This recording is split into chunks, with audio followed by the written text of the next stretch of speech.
Hello everyone. तो आप सभी का स्वागत है आपके अपने चैनल फ्यूचर विजन में। तो आज से हम लोग क्लास 10th के चैप्टर्स स्टार्ट करेंगे। तो चैप्टर नंबर 1 है रियल नंबर। ठीक है, एनसीईआरटी के बुक से हम लोग लगा रहे हैं, है ना। तो आज इसकी एक्सरसाइज 1.1 से स्टार्ट करेंगे। जैसे जैसे फॉर्मूले आते जाएंगे वैसे हम लोग डिस्कस करते जाएंगे। तो फर्स्ट क्वेश्चन है, use Euclid's division algorithm to find HCF. ठीक है, एचसीएफ फाइंड करने के लिए यूक्लिड डिवीज़न मेथड कैसे काम आता है, क्या करते हैं, वो हम लोग समझेंगे। तो फर्स्ट क्वेश्चन है 135 एंड 225। ठीक है, तो क्या है 135 और 225 एचसीएफ निकालना है डिवीज़न मेथड से। डिवीज़न करेंगे, सबसे छोटे नंबर को बनाएंगे डिवीज़र, बड़े नंबर को बनाएंगे डिविडेंट। ठीक है, तो 135 यहाँ पे हो गया हमारा डिवीज़र और 225 हो गया डिविडेंट। ठीक है, तो हमें 135 को डिवाइड करना है। तो कितने टाइम जाएगा 225 में? सिंपली आप लोग डिवीज़न तो करते रहे हैं, है ना, उसी को हम लोग आगे बढ़ाएंगे। तो 135 वन ज़ा 135, क्योंकि टू ज़ा अगर करेंगे तो हो जाएगा 270। ठीक है, तो 135 किया, फिर क्या करते हैं, माइनस करते हैं, माइनस कर देंगे। ठीक है, 5 में 5 गया 0, ये 2 हुए, 12 में 3 गया 9। ठीक है, 90 हो गया। अब इसमें आगे क्या होता है देखिए, अब इसका आगे का प्रोसेस क्या है। ये जो हमारा 90 है वो है क्या, हमारा रिमाइंडर है। तो नेक्स्ट प्रोसेस में क्या होता है, जो हमारा रिमाइंडर होता है वो बन जाएगा हमारा डिवीज़र, और जो हमारा डिवीज़र था वो बन जाएगा हमारा डिविडेंट। मतलब हमें फिर से डिवाइड करना है। अब की बार डिवीज़र क्या हो जाएगा, जो भी रिमाइंडर बचा था वो हमारा हो जाएगा डिवीज़र, और जो हमारा डिवीज़र था वो डिविडेंट हो जाएगा। चलिए हम इधर समझा देते हैं आपको। ठीक है, तो ये 90 हो गया हमारा डिवीज़र एंड 135 डिविडेंड। 135 कहाँ से आया, 135 जो पहले डिवीज़र था। तो 90 वन ज़ा 90, माइनस करेंगे 5, 13 में 9 गए 4, यानी कि 45 आया। ये हमारा हो गया रिमाइंडर। अब क्या करना है, वही प्रोसेस, और ये प्रोसेस को हम तब तक करते रहेंगे जब तक कि हमारा रिमाइंडर ज़ीरो नहीं आ जाता। तो 45 और ये 90, 45 टू ज़ा 90। ठीक है, डिवाइड कर देंगे, ये क्या आ गया ज़ीरो, क्योंकि 90 माइनस 90 ज़ीरो, यानी कि हमारा रिमाइंडर ज़ीरो निकल के आ गया। और जहाँ पे रिमाइंडर निकल के आ गया ज़ीरो, वहीं का डिवीज़र हो जाएगा हमारा एचसीएफ। ठीक है, तो इसका आंसर क्या हो जाएगा, एचसीएफ 45। ठीक है, कैसे आया 45, हमने करना है डिवाइड। ठीक है, सबसे पहले छोटे नंबर को लेकर के डिवाइड चालू करेंगे, छोटा नंबर बनेगा डिवीज़र, बड़ा नंबर बन जाएगा डिविडेंट। ठीक है, अगर वहीं के वहीं सॉल्व हो जाता है, ज़ीरो आ जाता है, तो वही छोटा नंबर था वो हमारा आंसर होगा, है ना। आगे हम क्वेश्चन करेंगे ऐसा भी निकलेगा। ठीक है, तो इस तरह से हमने निकाला, जो भी रिमाइंडर आएगा वो नेक्स्ट प्रोसेस में हमारा हो जाएगा डिवीज़र, जो हमारा डिवीज़र था वो बन जाएगा डिविडेंट। इस तरह से आगे करते जाएंगे, तब तक करेंगे जब तक हमारा रिमाइंडर ज़ीरो नहीं आ जाता। चलिए नेक्स्ट, इसका सेकंड पार्ट है 196 एंड 38,220। तो छोटा नंबर कौन सा है, 196, डिवाइड करेंगे किससे, 38,220। तो 196 हमारा डिवीज़र हो गया, ये हो गया डिविडेंट। ठीक है, तो ये 196 है, आप देख सकते हैं 196, और यहाँ पे क्या है 382। ठीक है, 38 से तो जाएगा नहीं, तो 382 लेंगे। तो 196 है, अगर इसको डबल भी करते हैं तो 19 टू ज़ा तो हमारा होता है 38। ठीक है, लेकिन 6 टू ज़ा कितना हो जाएगा, 12 हो जाएगा, तो ये बड़ा कर देगा नंबर को। ठीक है, तो 1 टाइम जाएगा 196, माइनस कर दें, 12 में 6 गया 6, 17 हो जाएगा, 17 माइनस 8 9 8, और 2 में बन गया 1। ठीक है, अगर किसी को सब्ट्रैक्ट करने में दिक्कत आती है तो वो मुझे अलग से मैसेज कर सकता है। ठीक है, तो 196 हो गया, यहाँ 1862 है, अब जाएगा हमारा 9 टाइम्स। आपको चेक करते रहना है कि कहाँ तक जाएगा, है ना।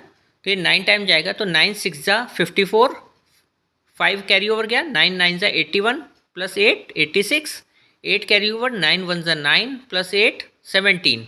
ठीक है, माइनस कर देंगे, तो ये हमारा क्या हुआ, 12 में 4 गया 8, यहाँ पे 5 हो जाएगा ना, तो 15 में 6 गया 9, अब ये 7 हो गया, तो ये 0 हो गया। ठीक है, तो 98 हमारा रिमाइंडर निकल के आ गया, है ना। हमें कब तक करते रहना है इस प्रोसेस को, जब तक कि हमारा, देखिए अभी तो हम केवल यही सीधा सीधा प्रोसेस कर रहे हैं क्योंकि पूरा डिवाइड नहीं किया है ना, अभी तो रिमाइंडर आया ही नहीं है। ठीक है, अब देखिए 196 को 980 से डिवाइड करेंगे तो क्या होगा, 196, अब देखिए 9 19 5 जा होता है 95। ठीक है, एंड 5 6 जा होता है 30, 95 प्लस 3 करिए तो 98 आ जाएगा, यानी कि ये पूरा पूरा डिवाइड चला जाएगा 5 से। करके देख लीजिए, 5 6 ज़ा 30, 3 हो गया, 5 9 ज़ा 45, 45 प्लस 3 48, 4 कैरी ओवर गया, 5 1 ज़ा 5 प्लस 4 9। ठीक है, तो ये 980 माइनस 980 ज़ीरो हो गया। भाई मैंने पिछले बार बात करी थी कि अगर फर्स्ट प्रोसेस में ही हमारा रिमाइंडर ज़ीरो आ जाता है तो पहला ही जो हमारा डिवीज़र था वो हमारा एचसीएफ हो जाएगा। तो यहाँ एचसीएफ क्या हो जाएगा, 196। ठीक है, तो हमें आगे के स्टेप में जाने की ज़रूरत नहीं पड़ी क्योंकि हमारा रिमाइंडर ज़ीरो पहले ही स्टेप में आ गया। ठीक है, तो इस तरह से हम लोगों को इनके एचसीएफ निकालना होता है। ये है हमारा यूक्लिड डिवीज़न मेथड, है ना, यूक्लिड डिवीज़न एल्गोरिथम कह सकते हैं। एचसीएफ फाइंड करने का ये तरीका है कि हमें छोटे वाले नंबर को बड़े वाले नंबर से डिवाइड करना है। नेक्स्ट है हमारा 867 एंड 255। छोटा नंबर कौन है, 255, तो ये बन जाएगा डिवीज़र। बड़ा नंबर 867 हमारा डिविडेंट। ठीक है, तो देखिए 25 है ना, और यहाँ पे 867 यानी 86, देखिए तो 3 टाइम्स तो जाएगा ही, 3 5 ज़ा 15 एंड देखिए 25 3 ज़ा होता है 75, 75 प्लस 1 76। ठीक है, माइनस कर देंगे, है ना, सिंपली किया ना 25 3 ज़ा करके। ठीक है, अब माइनस कर देंगे इन दोनों नंबर को, देखिए क्या आता है। तो 7 में 5 गया 2, और 6 में 6 गया 0, 8 में 7 गया 1, तो 102 यहाँ पे रिमाइंडर निकल के आ गया। जब हमारा रिमाइंडर निकल जाएगा तो हमें सेकंड स्टेप में जाना है। सेकंड स्टेप में क्या होगा, 102 हमारा हो जाएगा डिवीज़र, और 255 जो कि पहले डिवीज़र था वो बन जाएगा डिविडेंट। तो देखिए 2 टाइम्स जाएगा तो क्या हो जाएगा 204, क्योंकि 102 है तो उसका डबल 204, माइनस कर दें तो क्या आएगा 51, क्योंकि 5 में 4 गया 1, 5 में 0 गया 5, तो 51 हमारा अब हो जाएगा डिवीज़र, 102 हो जाएगा डिविडेंट। समझ में आ रहा है ना सब लोगों को, कोई दिक्कत तो नहीं है इसमें, है ना, कि हमें नेक्स्ट प्रोसेस में क्या करते जाना है कि डिवीज़र और डिविडेंड चेंज हो जाएगा। तो 51 2 ज़ा कितना होता है 102, 51 का डबल 102, अब पहले ऊपर भी 102 था तो ये रिमाइंडर आ गया 0, एचसीएफ हो गया 51। ठीक है, जहाँ पे हमारा रिमाइंडर 0 आ जाना है वहीं का डिवीज़र बच जाएगा हमारा एचसीएफ।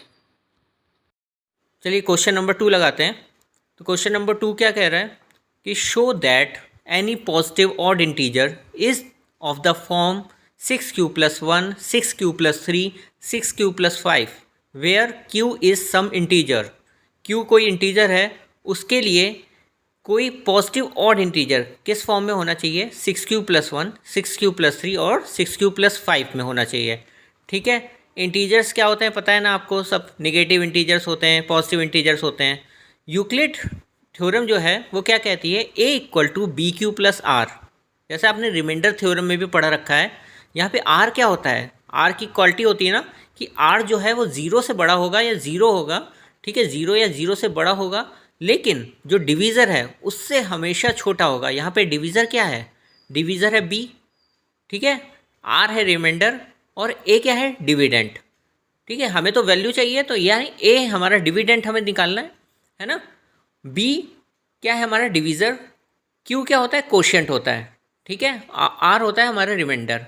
तो r की क्वालिटी क्या होती है कि r जो है वह 0 या 0 से बड़ा होगा और डिवीज़र से छोटा होगा, डिवीज़र के बराबर भी नहीं हो सकता। ठीक है ना, तो देखिए यहाँ पे क्या करेंगे, b की वैल्यू एज्यूम करनी है, तो लेट b = 6। ठीक है, तो b की वैल्यू 6 किस लिए मानी है, क्योंकि यहाँ पे फॉर्म किस फॉर्म में कहने को बोल रहा है, 6q में है ना, तो b की वैल्यू 6 एज्यूम कर ली। तो a की वैल्यू क्या आ जाएगी 6q + r।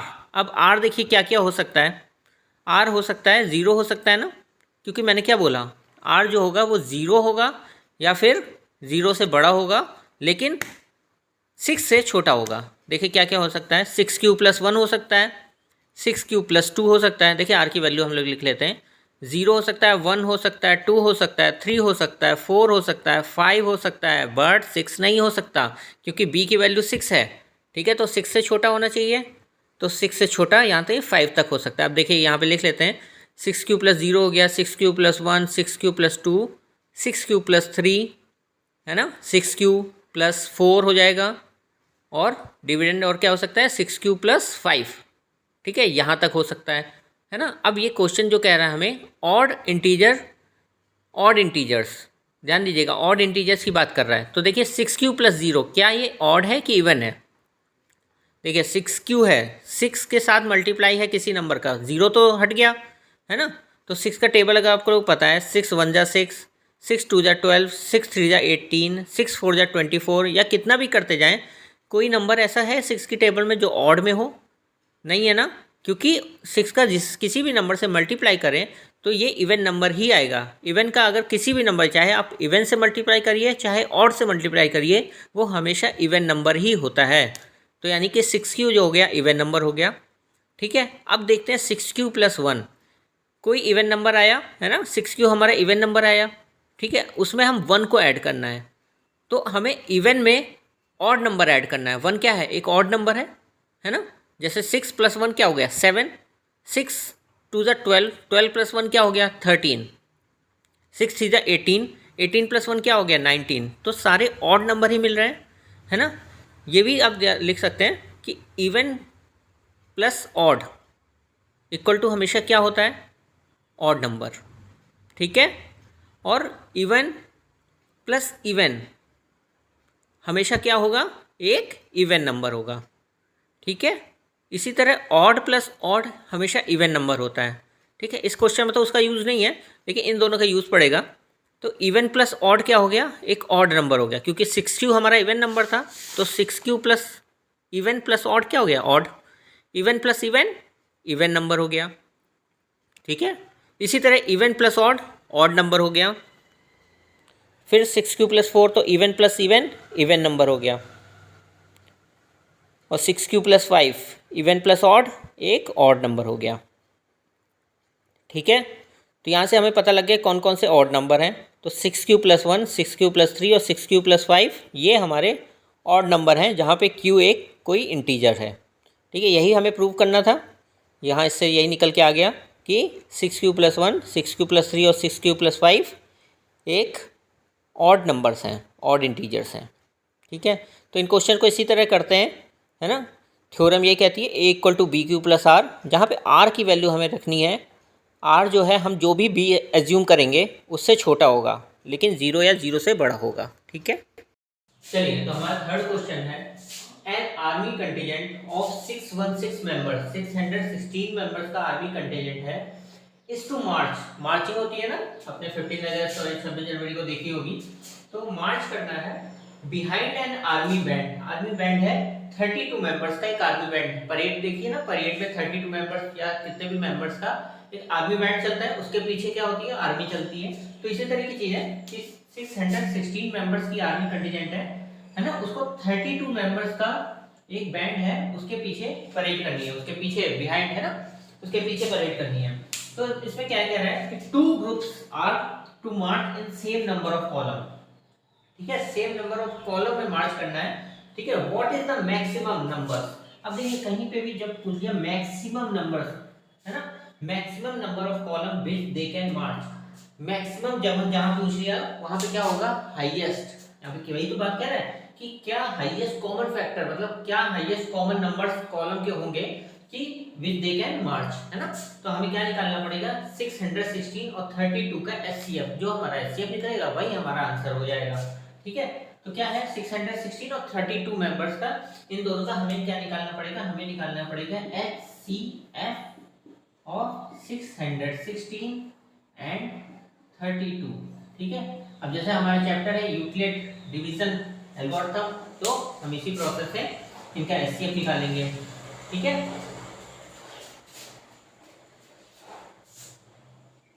हाँ, तो चलिए हम लोग निकाल लेते हैं एचसीएफ। क्या बोला?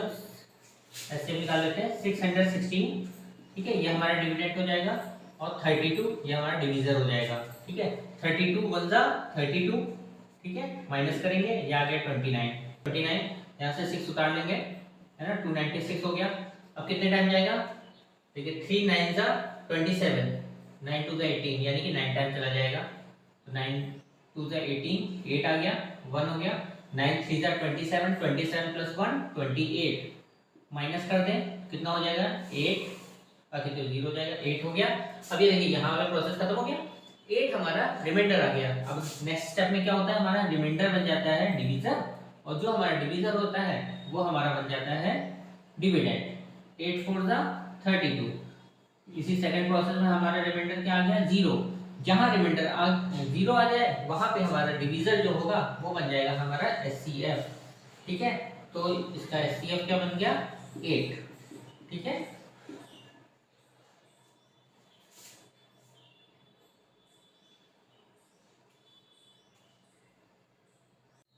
तो हमने उस मेथड से एचसीएफ निकाला, तो एचसीएफ क्या निकल के आ गया, एचसीएफ आ गया 8। ठीक है, तो यहाँ पे यही हमारा आंसर होगा कि मैक्सिमम नंबर ऑफ कॉलम कितने हो सकते हैं, 8। ठीक है, क्वेश्चन में आते हैं, क्वेश्चन नंबर 4। क्वेश्चन नंबर 4 क्या कह रहा है, use Euclid division lemma to show that the square of any positive integers is either the form of 3m और 3m प्लस 1। यानी कि क्या कह रहा है, कोई भी पॉजिटिव इंटीजर कोई दो फॉर्म में हो सकता है, या तो 3m के फॉर्म में होगा उसका स्क्वायर, है ना, पॉजिटिव इंटीजर का स्क्वायर, या तो 3m के फॉर्म में होगा या फिर 3m प्लस 1 के फॉर्म में होगा। ठीक है, जहां पे m क्या है, m कोई भी पॉजिटिव इंटीजर मान सकते हैं, कोई भी इंटीजर मान सकते हैं इसको। ठीक है, तो m ये हो गया, है ना। अब देखिए यूक्लिड डिवीजन लेमा क्या कहता है, अभी हम लोगों ने पहले भी किया इसको, a equal to B Q plus R. ठीक है, a equal to B Q plus R, जहां पे let a is positive integer, any positive integer. ठीक है, और हमारा r क्या, हमारा b क्या हो जाएगा, b क्या हो जाएगा, देखिए यहाँ पे क्या दिख रहा है, 3m है, 3m प्लस 1 है। ठीक है, तो b की वैल्यू क्या रखते हैं हम, b की वैल्यू ले लेते हैं 3। जैसे हमने लास्ट वाले उसमें क्या ली थी, 6 ली थी, वहां पे 6 क्यूब प्लस 1 2 ऐसे था। ठीक है, तो यहाँ पे 3m है तो 3 ले ली b की वैल्यू। ठीक है, अब देखिए b की वैल्यू हमने 3 ली है, तो r की वैल्यू क्या क्या हो सकती है, r की वैल्यू हो सकती है, एक तो देखो 0 हो सकती है, हमें पता है r की वैल्यू 0 या 0 से बड़ी होगी और b से छोटी होगी, मतलब हमारे डिवीजर से छोटी होगी। तो डिवीजर अगर हमारा 3 है तो या तो 0 होगी या 1 होगी या 2 हो सकती, बराबर भी नहीं हो सकती है, 3 के बराबर भी नहीं हो सकती है और उससे बड़ी भी नहीं हो सकती है। ठीक है, तो r की वैल्यू 0 1 या 2 होगी। अब देखिए तीन कंडीशन हमारे पास है, चलिए सॉल्व करते हैं, तीनों r की वैल्यू तीनों अलग अलग रख करके इसको सॉल्व करते हैं, है ना। तो चलिए एक एक वैल्यू रखते हैं, r की वैल्यू 0 रखते हैं, अगर b की वैल्यू हमने 3 मानी हुई थी तो a की वैल्यू क्या निकलेगी, पहले उससे b की वैल्यू 3, तो ये 3q प्लस r की वैल्यू 0 है। ठीक है, अब क्या कह रहा है, तो यहाँ से स्क्वायर करते हैं तो ये हो जाएगा a स्क्वायर, ये हो जाएगा 9q स्क्वायर। ठीक है, क्योंकि 0 तो अलग ही हो गया, है ना, तो 9q स्क्वायर हो गया। तो हम इसको अगर 3 कॉमन ले लेते हैं, 3 इसमें से अलग कर लेते हैं, तो क्या अंदर बचेगा 3q square, 3 into 3q square रखे। अब देखिए वहां क्वेश्चन क्या कह रहा था, m इज एनी इंटीजर, तो अगर हम लोग इसको इंटीजर मान लेते हैं तो ये क्या हो जाएगा, ये 3m हो जाएगा ना। अगर इसको m मान लेते हैं, एनी इंटीजर कोई भी इंटीजर हो सकता है, तो ये हो जाएगा हमारा 3m। ठीक है, तो यानी 0 रखने पे हमारा क्या आया, स्क्वायर 3m। ठीक है, r की वैल्यू अब जब 1 रखते हैं, ठीक है, तो a क्या हो जाएगा हमारा 3q प्लस 1, ये तो हो जाएगा 3q प्लस 1। ठीक है, b की वैल्यू 3 रख दी, अब दोनों तरफ स्क्वायर करने पे a स्क्वायर, और ये हो जाएगा हमारा 3q प्लस 1 का होल स्क्वायर। सब लोगों को पता है a प्लस बी का होल स्क्वायर का फॉर्मूला, a प्लस बी का whole square equal to a square plus b square plus 2ab। ठीक है, तो यहाँ पे a क्या है, 3q है, 3q का square 9q square, 9q square plus b square क्या है, 1 का स्क्वायर, 1 का स्क्वायर 1 होता है, प्लस 2ab, 2 इंटू 3 6, और दोनों का मल्टीप्लाई करो तो q बचेगा, यहाँ पर 1 है यानी 6q। ठीक है, ये आ गया हमारा, है ना। अब देखिए अब हमें क्या करना है, अब यहाँ पे क्या आया, 9q square plus 1 plus 6q। ठीक है, अब अगर हम लोग इसको इधर ले लेते हैं तो ये क्या हो जाएगा, 9q square plus 6q plus 1।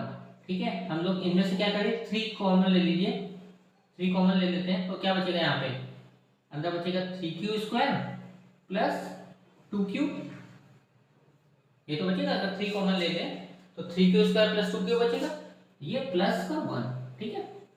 अब देखिए क्या है, ये अगर हम लोग एज्यूम कर लेते हैं कोई एक पॉजिटिव इंटीजर है m, ठीक है। यहाँ पे क्वेश्चन यही है कि m कोई पॉजिटिव इंटीजर कुछ भी हो सकता है, ठीक है। तो यहाँ पे हमें उस फॉर्मेट में बनाना है, उस फॉर्म में क्वेश्चन को लाना है, ठीक है। तो यहाँ पे अगर ये m हो गया तो क्या हो जाएगा हमारा 3m प्लस 1, यही तो हो जाएगा, 3m प्लस 1 ही तो हो जाएगा। अगर हम लोग इसको कोई पॉजिटिव इंटीजर m मान लेते हैं तो ये m हो गया, तो ये 3m प्लस 1 हो गया, ठीक है। हमें उस फॉर्म में लाना है क्वेश्चन को, है ना, ठीक है। ये हो गया 3m प्लस 1। अब हम रखते हैं, अगर r की वैल्यू 2 रख देते हैं, ठीक है। अगर r की वैल्यू 2 रखें तो क्या हो जाएगा 3q प्लस 2, सेम प्रोसेस, दोनों साइड स्क्वायर करने पर a स्क्वायर, इधर साइड 3q प्लस 2 का होल स्क्वायर, ठीक है। स्क्वायर करिए ना, सॉरी 3q प्लस 2 का होल स्क्वायर, स्क्वायर करें, 3q का स्क्वायर हो गया 9q स्क्वायर, b स्क्वायर हो गया हमारा 4 plus 2ab, 3 to the 6, 6 to the 12, 12q, ठीक है। ये हो गया। अब देखिए हमें क्या करना पड़ेगा, हमें 4 क्या है, 4 को हम 3 प्लस 1 लिख सकते हैं क्या, बिल्कुल लिख सकते हैं। तो ये क्या बनेगा 9q स्क्वायर प्लस 12q, ये तो ऐसे ही है, प्लस 3 प्लस 1, ठीक है। अब देखिए इन तीनों में से हम क्या कॉमन ले सकते हैं, 3 कॉमन ले सकते हैं क्या, 3 कॉमन ले लीजिए, यहाँ क्या बचेगा 3q स्क्वायर, 3 कॉमन ले लिए ना, प्लस 12 में 3 कॉमन आ गया 4q, प्लस यहाँ 3 से कॉमन आ गया 1, और ये प्लस का 1, ठीक है। सेम चीज, ये कोई पॉजिटिव इंटीजर है ना, तो इसको अगर हम m लिख लेते हैं तो ये हो जाएगा 3m प्लस 1, ठीक है। हमने जब 0 रखा तो हमारा आया था 3m, जब हमने 1 रखा तो हमारा आया 3m प्लस 1, जब हमने 2 रखा तो भी हमारा आया 3m प्लस 1, ठीक है। कोई दिक्कत, हमें वैल्यू पुट करनी है, स्क्वायर करना है, जो भी अंदर कंडीशन आएगी उसको कोई भी इंटीजर मान लीजिए, ठीक है। इस तरह से निकाला, तो देखा आपने r की वैल्यू हमने जब 0, 1 या 2 रखी है ना, तो तीनों ही कंडीशन में क्या आया, या तो 3m आया, नेक्स्ट में भी हमारा 3m प्लस 1 आया, ठीक है, और फिर से 3m प्लस 1 आया, यानी कि या तो 3m आ रहा है स्क्वायर करने में, या 3m प्लस 1 या 3m प्लस 1, यानी कि वही एक है ना, एक ही बात है 3m प्लस 1, तो या तो 3m आ रहा है या फिर 3m प्लस 1 आ रहा है, ठीक है। तो इस तरह से इसको सॉल्व करते हैं, है ना। सॉल्व करने का तरीका आप लोगों को देखा है ना, इससे इसी तरीके से इन क्वेश्चंस को सॉल्व करते हैं। नेक्स्ट क्वेश्चन भी हम लोग लगाएंगे इसी तरीके का है। तो हमें क्या करना है कि let a is a positive integer, कोई पॉजिटिव इंटीजर मान लिया, और b की वैल्यू जिस हिसाब से क्वेश्चन दे रखा है उसी हिसाब से हमें पुट करनी है। अगर 6q, लास्ट क्वेश्चन में जैसे 6q था तो 6 रखी, यहाँ पे 3 है तो हमने 3 रखी। रिमाइंडर जो होगा हमारा 0 से स्टार्ट करेंगे, और जो भी हमने b की वैल्यू एज्यूम करी है उससे एक कम, ठीक है। तो तीनों ही कंडीशन को रख करके देखेंगे, इस तरह से निकाल लेंगे इसको। तो एक्सरसाइज 1.1 का ये लास्ट क्वेश्चन है, क्वेश्चन नंबर 5। क्या कह रहा है question number 5, use Euclid division lemma to show that the cube, पहले क्या था, इससे पहले वाले में स्क्वायर थे, ठीक है, cube of any positive integer is form of 9m plus 1 और 9m प्लस 8, ठीक है। तो सबसे बाद वही क्वेश्चन वही तरह का करना है, a इक्वल टू क्या होता है हमारा bq प्लस r, ठीक है, bq प्लस r, है ना। r की वैल्यू रिमाइंडर है ना, a हमने मान लिया, a कोई पॉजिटिव इंटीजर है। अब b की वैल्यू यहाँ पे क्या मानेंगे, ठीक है। अब देखिए क्वेश्चन क्या है, 9 अगर हम वैल्यू 9 अगर हम मानते हैं तो r की वैल्यू क्या क्या हो सकती है, 0, 1, 2, 3, 4, 5, 6, 7, 8 तक हो सकती है, जो कि लंबा हो जाएगा। अब देखिए 9 क्या है, किसी का इसका अगर फैक्टर करें क्या क्या आएगा, 3 आएगा ना, तो यानी कि हम अगर b की वैल्यू 3 मान लें, ठीक है, तो भी इसका फैक्टर होगा ना, ठीक है। तो हम 9m निकाल सकते हैं b की वैल्यू से अगर 3 मान करके। तो अगर b की वैल्यू 3 हो गई तो r की वैल्यू क्या क्या हो सकती है, लास्ट क्वेश्चन में भी यही था, 0, 1 या 2 हो सकती है, 0 या 0 से बड़ी और हमारे डिवीजर से छोटी, ठीक है। तो r की वैल्यू 0, 1 या 2 हो सकती है ना। अब सॉल्व करना चालू करते हैं, ठीक है, और सॉल्व करेंगे और क्यूब निकालेंगे उसका, ठीक है। तो a इक्वल टू हमारा bq प्लस r, है ना, r की वैल्यू 0, 1 या 2 हो सकती है। अब देखिए एक एक करके हमें वैल्यू रखनी है और अपना क्यूब निकालना है। सबसे पहले हम क्यूब का फॉर्मूला लिख लेते हैं जिससे आप लोगों को इजी रहे। फॉर्मूला क्या होता है, a प्लस b का होल क्यूब का फॉर्मूला होता है a cube plus B cube plus 3a² b plus 3ab²। ठीक है, अगर हम लोग वैसे याद हो a³ plus b³ plus 3ab bracket में a प्लस b, तो अगर सॉल्व करेंगे तो यही आएगा 3a² b प्लस 3ab²। ठीक है, सबसे ऊपर a equal to b³ b हमने क्या माना था, b हमने लिया था 3। ठीक है, तो ये 3 क्यों हो गया, r की वैल्यू हम 0 रखते हैं अगर, और b हमने माना था 3, तो ये हो जाएगा 3 क्यूब। अब दोनों तरफ क्या करेंगे, क्यूब, ये हो गया a³ इक्वल टू 3 का क्यूब हो गया हमारा 27 क्यूब। ठीक है, क्वेश्चन हमारा क्या था, 9m के फॉर्म में। अगर हम इसमें 9 कॉमन ले लेते हैं, 9 हटा लेते हैं, ये क्या आंसर बचेगा 3 क्यूब। ठीक है, लास्ट क्वेश्चन में हमने देखा कि हमें m जो है कोई भी इंटीजर हो सकता है, तो अगर हम इसको m हमारा कोई भी इंटीजर हो सकता है, तो अगर हम इसको m मान ले तो ये क्या हो जाएगा 9m। ठीक है, हो जाएगा, है ना, ये हो गया अगर हमने r की वैल्यू 0 रखी। ठीक है, अब क्या करते हैं, r की वैल्यू हम अगर 1 रखते हैं तो ये क्या हो जाएगा 3 क्यूब प्लस 1, है ना, जब क्यूब करेंगे ये हो जाएगा हमारा 3 क्यूब प्लस 1 का होल क्यूब। ठीक है, अब देखिए आराम से करेगा, है ना, ये फॉर्मूला है हमारा, इस फॉर्मूले में रखते हैं a प्लस बी, तो a की वैल्यू है 3 क्यूब, b की वैल्यू है 1, तो 3 क्यूब a क्यूब है, 3 क्यूब का क्यूब हो गया 27 क्यूब। ठीक है, प्लस b क्यूब, 1 का क्यूब तो 1 ही हो गया। ठीक है, plus 3a² b 3 into a², 3 cube का स्क्वायर हो गया 9 क्यूब² इंटू b तो 1 है हमारा। ठीक है, प्लस 3ab², अब दूसरे वाले का स्क्वायर करना है, 3a क्या है हमारा 3 क्यूब और इंटू b², 1 का स्क्वायर तो 1 ही हो गया, है ना।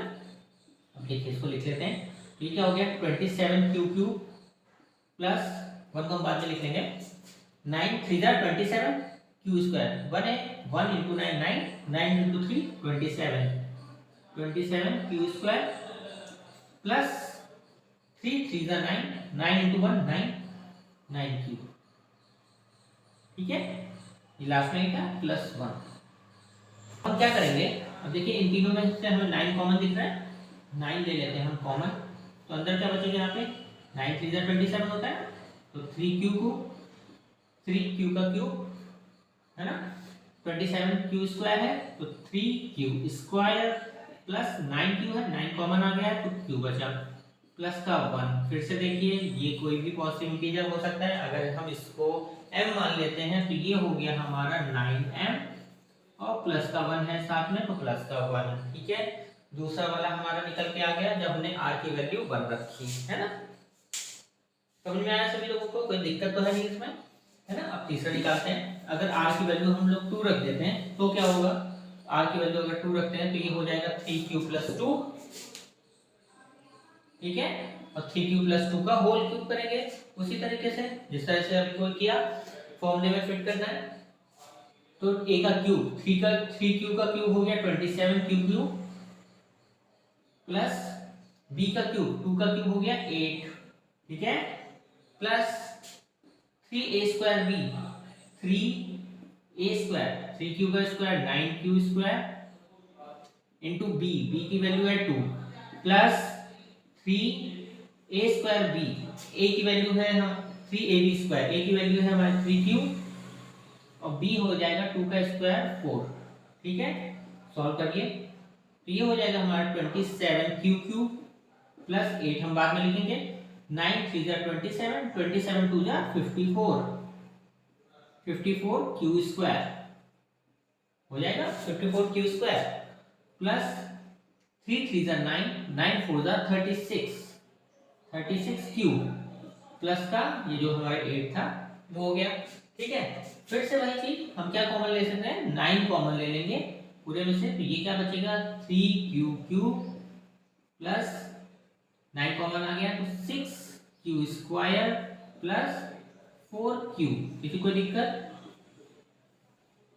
यहाँ तक। अब देखिए सेम चीज, ये कोई अगर इंटीजर है, अगर हम इसको m मान लेते हैं, ठीक है, तो ये क्या हो जाएगा, देखिए जब भी क्वेश्चन इस तरह से कहता है ना, तो m की वैल्यू कुछ भी हो सकती है। ठीक है, तो ये हो गया 9m प्लस 8, तो हमने जब 0 रखी तो हमारा आया 9m, जब हमने 1 रखी तो आया हमारा 9m प्लस 1, जब हमने 2 रखी तो हमारा आया 9m प्लस 8। ठीक है, तो देखा हम लोगों ने कि r की वैल्यू तीनों ही कंडीशन में रखने में क्या क्या आ रहा था। एक बार आया हमारा 9m, दूसरा क्या आया था 9m प्लस 1 और 9m प्लस 8। ठीक है, तो हमें इन तरह के क्वेश्चन में इसी तरह करना है ना। और क्वेश्चन को सॉल्व करते समय हमें उसको इसी फॉर्म में बना करके लाना है। ठीक है, अगर नहीं आ रहा है तो मतलब हम कुछ गड़बड़ कर रहे हैं। ठीक है, कोई गलती कर रहे हैं, है ना। तो इस तरह से क्वेश्चन को सॉल्व करते हैं। तो इस तरह से आपकी एक्सरसाइज 1.1 खत्म होती है यहाँ पे। ठीक है, और आप लोगों को अगर किसी भी क्वेश्चन में किसी भी तरह का डाउट हो तो आप लोग मुझे डीएम कर सकते हैं या मैसेज डाल सकते हैं। तो अगर वीडियो पसंद आई हो जरूर इसको अपने दोस्तों में शेयर करें, है ना, लाइक करें इसको, और चैनल को सब्सक्राइब करके नोटिफिकेशन जरूर दबा दें। Thank you for watching.